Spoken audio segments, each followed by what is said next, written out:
right, welcome to the Gold Coast room. We have some very exciting presentations this morning. So first up, we have Elese, who is a manager of one of Australia's largest gaming server communities. She's known for participating in hosting a GTA RP server, and if you don't know what that is, you will by the end of this. She's also a global leader in collaboration, security, and human risk management, which we all know is the biggest risk. And her conference talk today is DDoS, Doxxing, and Digital Warfare, Cybersecurity Lessons from the Gaming Trenches.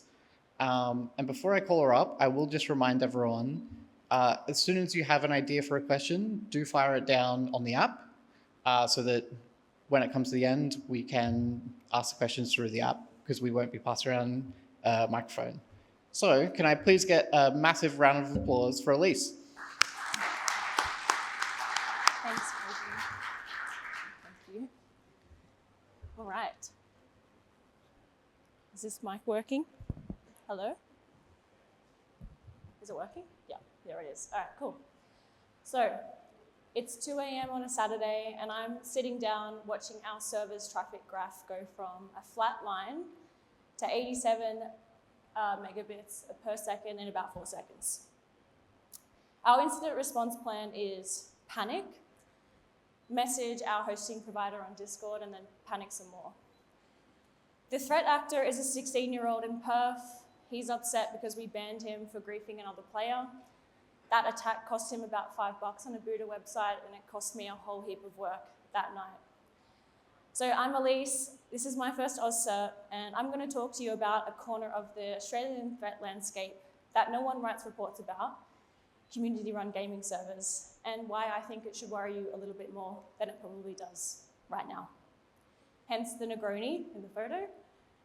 So by day, I'm actually a pre-sales engineer at Mimecast, so email security, cyber resilience, all the stuff that you would expect to hear about at AusCert. But by night, I'm an owner of a GTA Roleplay server. We have 27,000 players, 1,000 daily active users. We're 18 months in and profitable enough to be worth attacking, which, as we'll get to, people did notice. My business partners are high-profile streamers and online personalities, and that turns out to change the threat model in ways I wasn't really ready for. In 18 months, we've copped DDoS, Doxxing, exploits, insider threats, pretty much the full menu, with none of the tooling, budget, or enterprise protections we consider table stakes in our day jobs. The people doing it are not APTs or ransomware crews. They're bored teenagers, stream snipers, and competitors, which honestly makes them harder to predict than the ones we deal with at work. So for anyone not familiar, GTA RP is a custom multiplayer version of Grand Theft Auto 5, where players will create unique characters in a persistent world. Think of it as a massive multiplayer online game where the entire experience is player-driven, or think about it like a Dungeons & Dragons game, except instead of the board, it's GTA. I've got a quick clip to play you guys. It's about 1:40 to show you what the gameplay's like.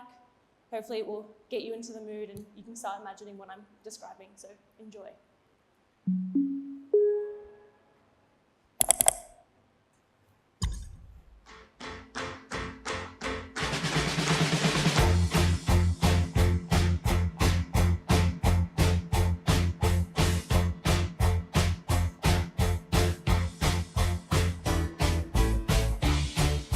Sheriff busted through the door, guns drawn. Man, it was hectic. I feel sorry for the poor bugger he's going after. Because that shows a lot about the MC code, a lot about your respect. You know, you had to come down here, that nice apology. Look, as a token of our gratitude as an apology, we're going to give you guys this. Guts, you beautiful Ragnar. Shake your hand, send you on your way. My apologies. What is your name, honorary judge? Chief Justice Steele. Chief Justice Steele, it's a pleasure to make your acquaintance. I do plead not guilty to these charges. Oh, we haven't started yet, so you don't need to plead anything. Oh, no problem. What was that? He said that you were one of the people that he's seen do some amazing stuff in an aeroplane. Yes, that's right. I didn't believe him. Uh-oh. I didn't believe him either.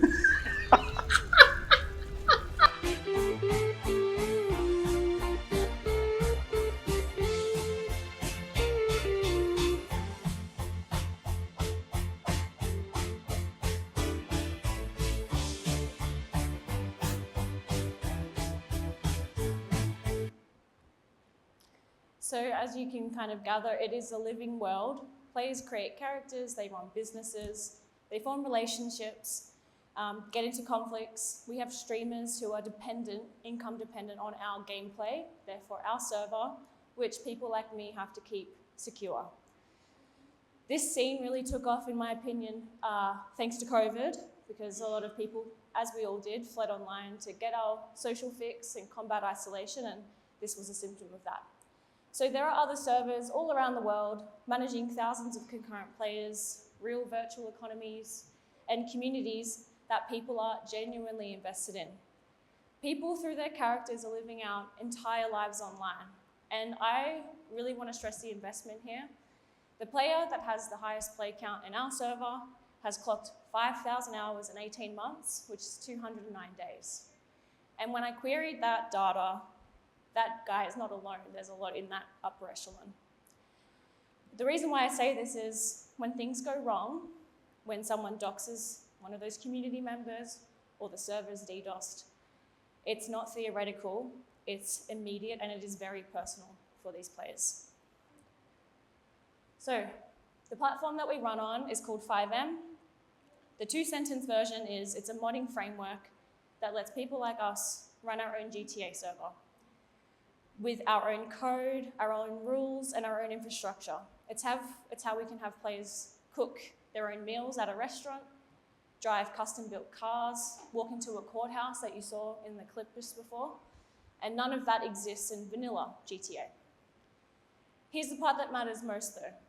GTA was built in 2013 as a single-player game with a peer-to-peer multiplayer mode bolted on as an afterthought. The engine that you can see here called Rage in the diagram, that is what runs physics, damage, vehicle handling, and player position entirely on the player's machine or client side. That was a reasonable-ish architecture for 2013, which was mostly, we got to stop two friends from griefing each other when they're sitting down together on the couch.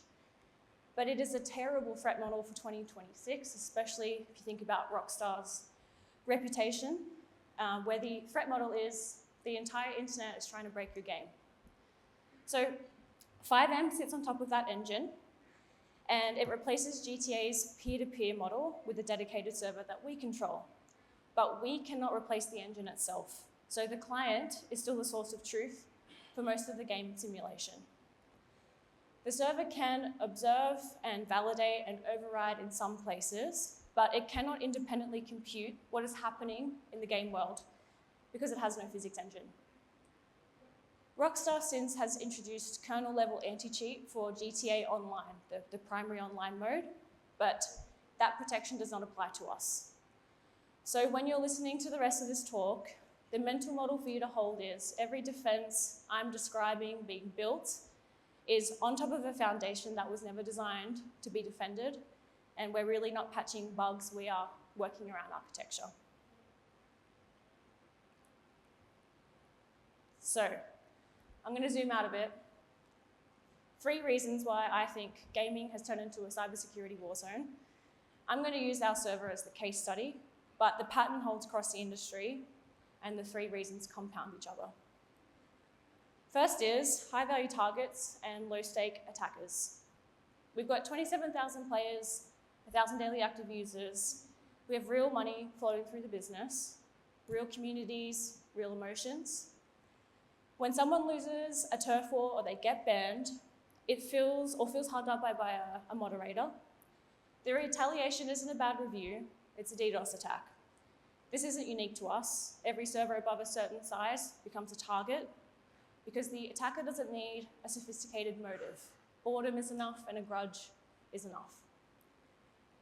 The second is there is no security team anywhere. we don't have a SOC, we have no SIM, we have no budget. It's just admins who are mostly volunteers doing their best with whatever we can scrounge together. And that's not just us, it's the entire community server ecosystem. There are servers larger than us that is run by a single teenager who's just working with like a Discord bot. The whole industry is operating on production infrastructure with the security posture of a hobby project because that's all the economics will support. 3, and this is the technical kicker that is fundamentally related to gaming in general. Game servers cannot hide. So a website might sit behind something like Cloudflare and the origin is invisible. A real-time game server has to take UDP directly from every player or the game will fall apart. Proxy layers, specialized filtering all exist, but they're very expensive. And they also add latency, and they also become a single point of failure a lot of the time. This is a problem the entire space shares. It's not our problem only, it's an architectural problem inherited by every server in the genre. Put those 3 together, high-value targets, no defenders, infrastructure that fundamentally can't hide, and that's asymmetry. Our server is one data point in this, but the data point is detailed enough to show you the shape of things, which I'm going to do now. For the uninitiated, Neek is somewhere between nerd and geek. It's usually aimed at the kid who takes the game too seriously. It's kind of affectionate. You make your own mind up there. I'm going to go through the people or personas that are attacking us, and I'm going to walk through who they actually are, because if your mental model of threat actor is shaped by industry threat reports and APT naming conventions, this might feel a little bit strange. So, first one is new age script kiddies. The phrase script kiddie might think of you or someone in a basement running Metasploit in a hoodie, but update the picture. So teenagers, young adults with disposable income, a Discord server full of mates, and access to booter services that cost less than a Spotify subscription. They're not skilled and they don't need to be. So the tooling has been so commoditized that skill has been abstracted away. You can pay $5, point a service at an IP and walk away. So the dangerous thing about this is there isn't their capabilities, it's their boredom and their numbers. So you might think of DDoS as a service as shopping on the dark web, but you can engage directly with that service in Discord with really nice customer service. They keep you updated with new features, new price points. It's really amazing. I've got a heap of examples here I'm going to flip through as I talk with some of the DDoS attacks that's been shared by some of our service providers. So on average, consistently over the year and a half we've been operating, we receive about 100 unique DDoS attacks per month, so around 3 per day. So if we didn't solve this problem, no one's going to want to play the server, especially with an experience where they're constantly being dropped out. And without having the provider that is mitigating these attacks effectively, the volume and consistency of the attacks will go up, so we can get ransomware basically to kind of say, I'm going to keep DDoSing you until you give me some cash. So, second category, and this is the one I think that is pretty surprising. There is a non-trivial population of people who will spend weeks, sometimes months, reverse engineering our server, our anti-cheat, our economy code to try and gain an advantage in game. And this isn't for money, this is to win at the game. If you took the same persistence and pointed it at an enterprise target, you'd probably be reading about them in a CrowdStrike report. So the motivation gap between advanced persistent threat and advanced persistent gamer is honestly not as wide as I would have hoped. Sorry for those in the back, you probably can't see very well, but this is an example of a duplication exploit that was found in our inventory system. It was discovered by one player and shared across their group of friends. And you can see a summary of what they're able to achieve: duplication of cash, materials. Remember, this is a real economy as well that we're trying to manage, so inflation is a real thing. And there was a lot of cleanup that we had to do as part of this. The phrase, like the customer isn't always right, I kind of believe in that, or never trust the client, it stops being a slogan in this context. So in 5M, a lot of client-server communication happens through exposed events. From a cheater's perspective, that's an API with no auth on it. So if a script has an event like give reward, and the server doesn't independently verify that the player earned it, the cheater will just call it directly, repeatedly, to generate whatever the reward might be. Money, weapons, so on. So this is the metal detector case that happened a little while ago now. Player tried to trigger the reward event without actually having the metal detector in their character's inventory, without being in the valid location where that activity takes place. Our logs caught it because we do validate server side. Does the player have the item? Are they in the right place? Are they eligible? Are they being rate limited? That validation step is the difference between a working server versus a reward printer, basically. Third is organized commerce. So there is a whole grey to black economy around our server and servers like ours. Cheats sold as a subscription service, stolen account marketplaces, real money trading for in-game assets, and straight up fraud. This is where it stops being a hobby problem and starts looking like something your fraud team might deal with. So payment rail concerns, same laundering problems, same OPSEC failures, just a different product. So this is a crash log we gained showing evidence of a known cheating software that was running at the same time as our game. And here is one of the hundreds of cheats that players can buy online as a subscription service. This is highlighting the skeletons of different players behind walls, which provides a massive advantage to players in shootouts, which I'll get to. Here's another one. It's a different mod, but same flavor, with the addition that you can see the player's armor and health status in those little bars underneath. The reason why people are so desperate to win at shootouts is because it's GTA. A lot of our gameplay is built around criminal roleplay, so group versus group. And when you win something like a fight, you often get massive benefits and rewards for that. So that's where that comes from. We also manage the presence of RMT, real money trading. So what you see in the top corner there is a list of prices for in-game currency and in-game weapons in Aussie dollars.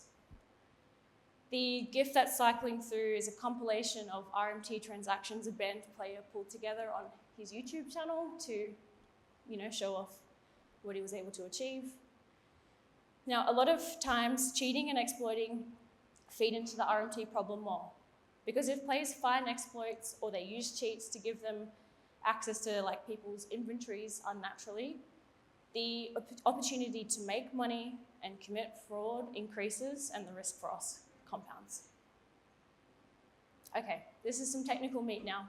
So, DDoS is our #1 operational threat, not because it's the most sophisticated, but it's because it's the most relentless. The standard enterprise playbook here doesn't work, which I'm going to get into why. The first around just use Cloudflare or another service like that. We get this a lot, but it doesn't work. This is because the version of Cloudflare, for example, that you need, their TCP, UDP filtering proxy product, runs at about $5,000 a month USD at the tier that handles real game traffic. Most community servers are passion projects, not businesses, so even if you can afford it, it actually adds network hops, which adds latency. So for a website, 10 milliseconds is nothing, but for a game running at 64 ticks a second, players will feel that immediately. Rubber banding, desync, and so on. Most of these out-of-the-box products can also not read the game's custom protocol, so it's filtering blind, and clever attacks will walk straight through. Second part is, I mentioned it before, you can't hide the server, so we have to take UDP directly from every player.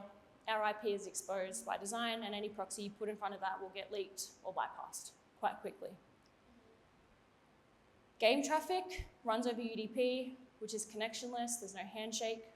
Attackers will spoof the source address, flood the server with garbage, and there's no protocol level way to tell real traffic from garbage. Our game server is also single threaded, which is not fun. So one event loop processing everything. So even if the kernel can keep up with packet volume, the server itself chokes trying to discard the bad packets and starves real players and drops everything out. So it doesn't have to be that sophisticated, just annoying enough to impact the player base. What has actually worked is layers. So we host with providers that do game-aware UDP filtering. At the network edge, we tunnel the IP behind a filtering proxy, and we run custom packet validation before traffic reaches our server. None of it is perfect, and the fundamental problem is never going away. So it's a single process server that has to accept UDP from the open internet on top of a game engine that was never designed to have a server in the first place. So we're patching a hole in the architecture. We are not closing it. Now, moving from infrastructure attacks to human attacks. Doxxing and social engineering are arguably more damaging than DDoS because the impact is personal and it lasts. Our entire team runs on Discord aliases. We don't have background checks going on. We don't have LinkedIn or HR. I'm lucky because my business partners are close friends of mine and I've known them for years, but when I recruit a developer or an admin, I'm going off a username and a vibe check, basically. So that's the reality, and attackers know that, and they know that an identity gap can be exploited. Staff and players are targeted with harassment and doxing constantly. Disgruntled players or rival server owners will dig up real names, addresses, workplaces, and publish them to pressure people to do something. So I'm going to show you an example that I've heavily censored. It's a disgruntled player who sent my business partner a photo of his infant daughter alongside a bunch of threats. In a community where most people are pseudonymous, this kind of exposure is devastating. Obviously, it lands hardest on the people who are most vulnerable. So think of careers, identities, their children. So you can imagine the impact on people like this young woman in the example here. There's also impersonation attacks that we get. It's a different flavor to what you deal with or we deal with in the corporate space, but pretty similar. So attackers will spin up Discord accounts that look identical to ours. Same name, same profile photo, one Unicode character of difference maybe in the username. They use these to issue fake bans, try and get information from our staff around sensitive topics or concerns. It's classic social engineering on a platform where identity verification is non-existent. It also gets more automated than that. There are Discord bots that sit in community servers, watch the channel for anyone asking for help, and auto-reply with phishing links. Usually that victim is a player who's already frustrated, they're looking for help, and they're probably not trained to spot a phishing attempt.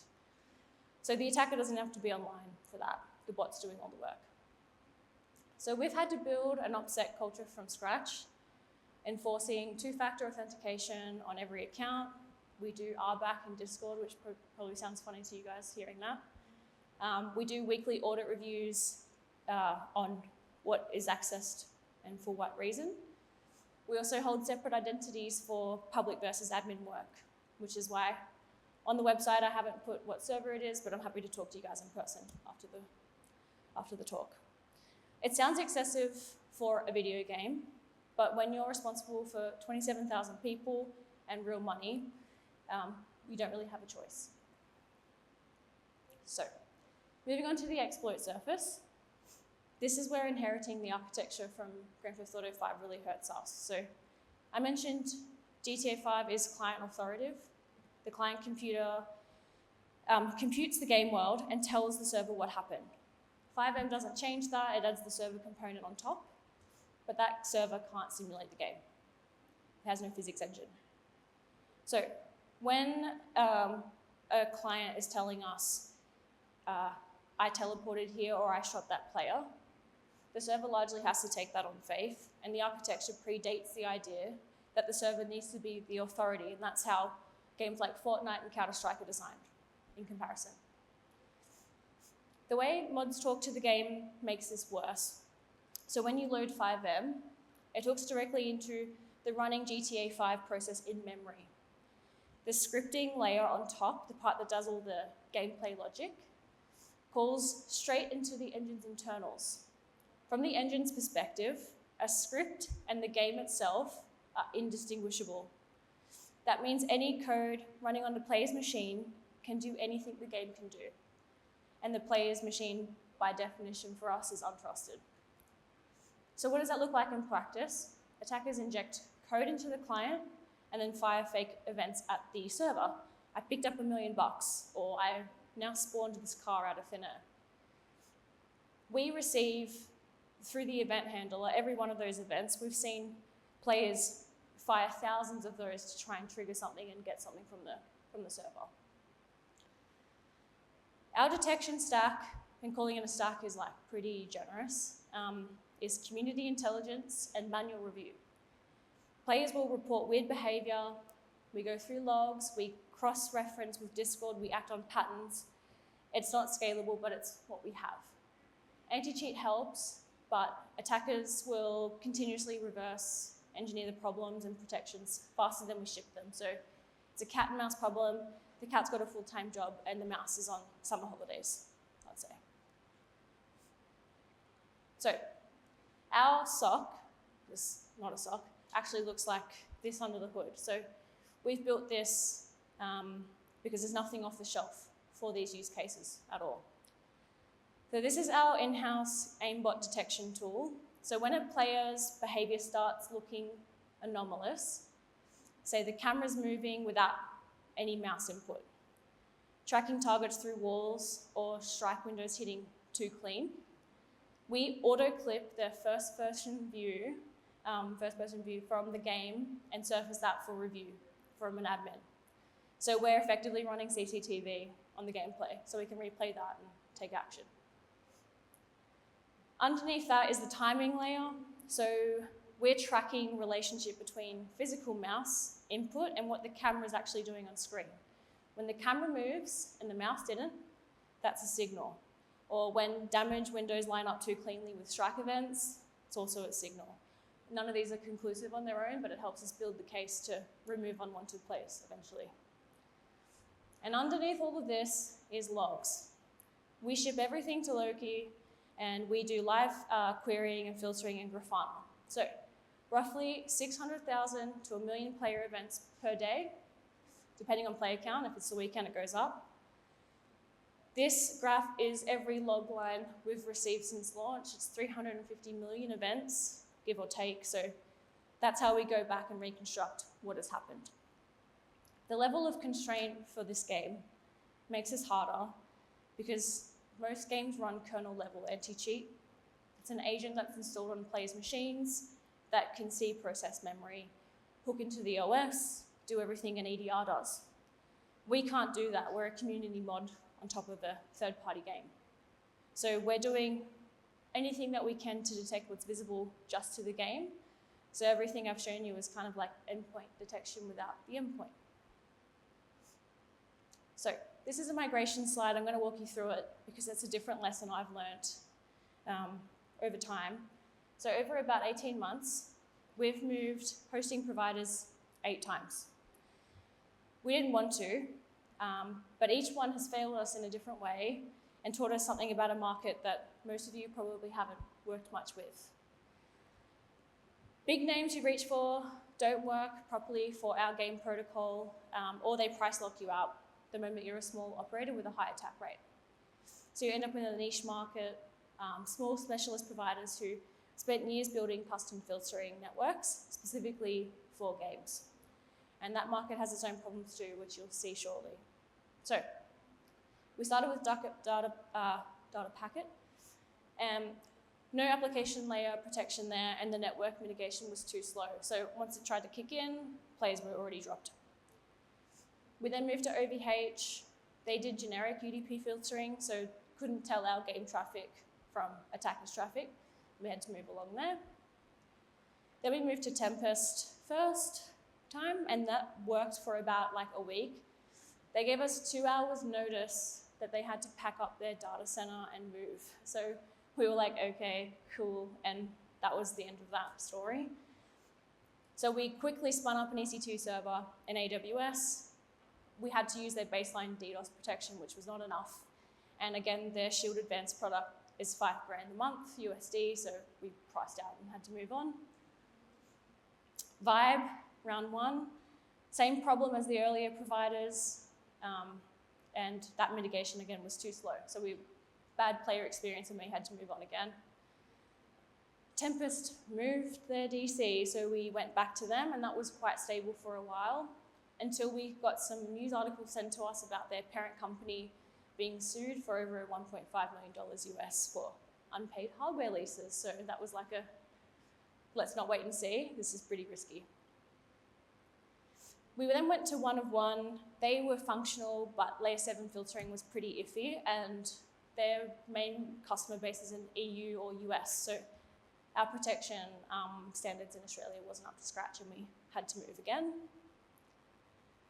And this is where we are now. So Vibe went away and built their own game-aware filtering from scratch.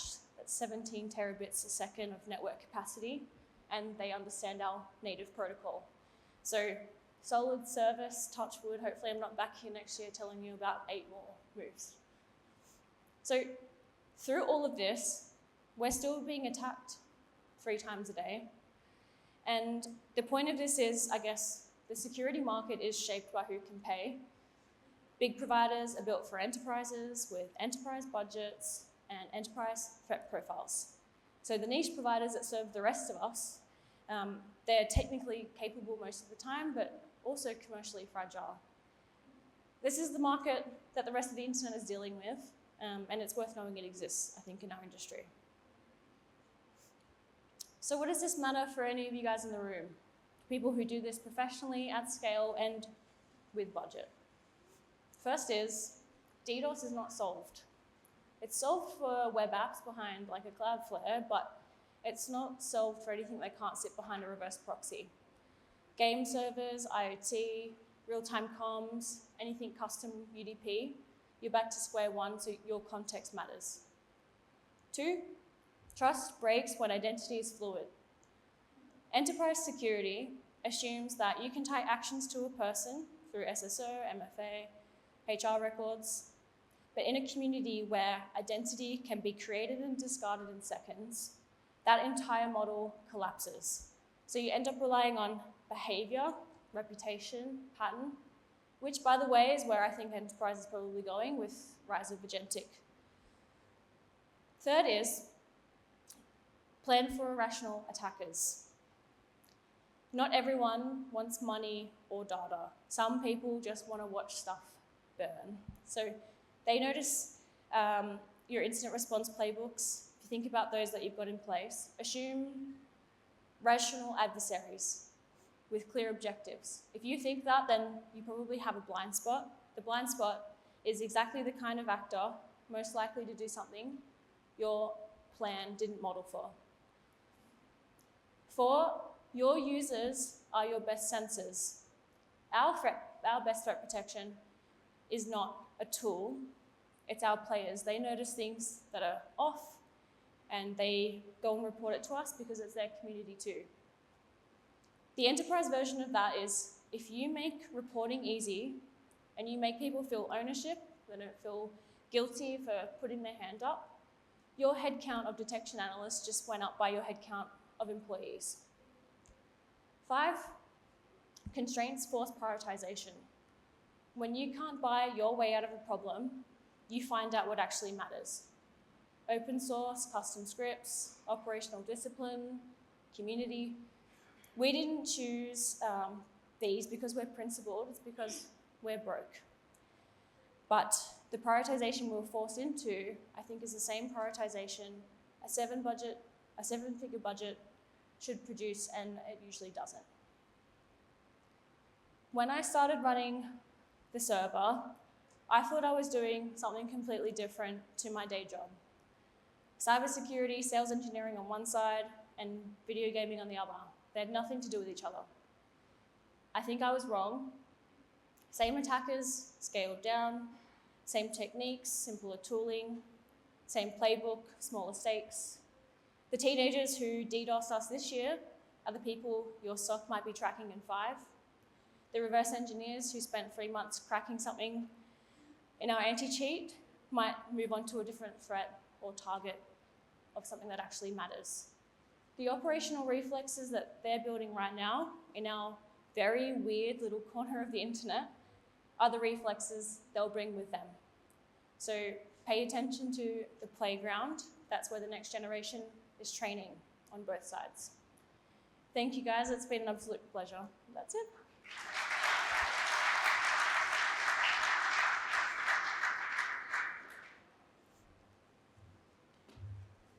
So don't have any questions on the app just yet. So if you do have a question, please type it down. I do have my own question. With the Stop Killing Games initiative that's happening at the moment, is the potential for that to help with running your own private servers?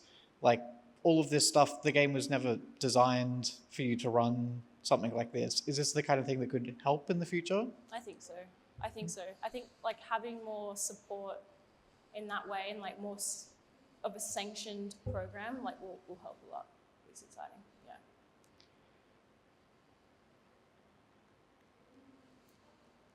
I can answer questions after as well if you guys want to come down and chat to me.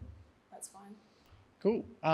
Well, if there's no other questions, we have a gaming console for you as a speaker gift. Thank you. So yeah, can I please get another massive round of applause for Elese? Thank you.